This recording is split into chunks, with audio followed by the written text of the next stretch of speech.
নমস্কার। আইন সকলের বেলায় সমান হোক, বিচার সকলের বেলায় সমান হোক, ভিন্ন নয়। এই প্রসঙ্গে আপনাদের মাঝে কিছু আলোচনা করার চেষ্টা করছি। আপনারা অনেকে জানেন অথবা অনেকে জানেন না, গতকাল বাংলাদেশের একটি পত্রিকা অপরাজিতা সাহিত্য সাপ্তাহিক পত্রিকায় একটি তথ্য বা সংবাদ প্রকাশিত হয়েছে। গত 6 মাসে বাংলাদেশে 481 জন নারী ধর্ষিত হয়েছে এবং 320 জন মানুষকে হত্যা করা হয়েছে। এই ধর্ষণ এবং হত্যার কতগুলো বিচার শেষ হয়েছে বা কতগুলো রায় বেরোয়েছে আমার একটাও জানা নেই। রায় বেরোয়েছে কি বেরোয় নাই বা বিচার হয়েছে কি হয় নাই, আপনাদের জানা থাকলে কমেন্টসের মাধ্যমে জানাবেন। অর্থাৎ 481 জন মানুষ নারীকে ধর্ষণ এবং 320 জন মানুষকে হত্যা গত 6 মাসে হয়েছে, পত্রিকাটি প্রকাশ করেছে। এ বিষয়ে আপনাদের যদি জানা থাকে কতগুলো হত্যার বা ধর্ষণের বিচার হয়েছে বা রায় বেরোয়েছে, জানা থাকলে আপনারা কমেন্টস করবেন।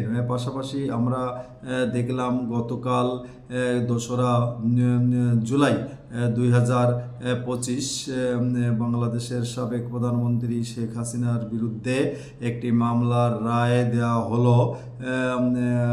আদালত অবমাননার জন্য শেখ হাসিনাকে বিনাশ্রম 6 মাসের কারাদণ্ড দেওয়া হয়েছে। অর্থাৎ আদালত অবমাননার জন্য সাবেক প্রধানমন্ত্রী শেখ হাসিনাকে 6 মাসের বিনাশ্রম কারাদণ্ড দেওয়া হয়েছে। গতকাল আদালত এই রায়টি দিয়েছেন।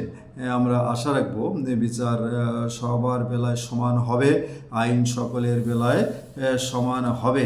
আমাদের এই প্রত্যাশা রাখছি, কারণ আইনের প্রতি সকলের আস্থা আছে, আস্থা আরও থাকবে। এজন্য আইন যাতে সকলের বেলায় সমান হয়।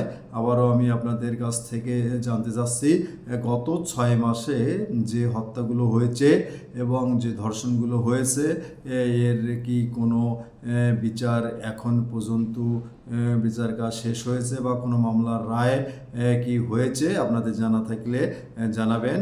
আবারও আমি আপনাদের মঙ্গল কামনা করে আজকে এ পর্যন্তই শেষ করতে যাচ্ছি আমার আলোচনা।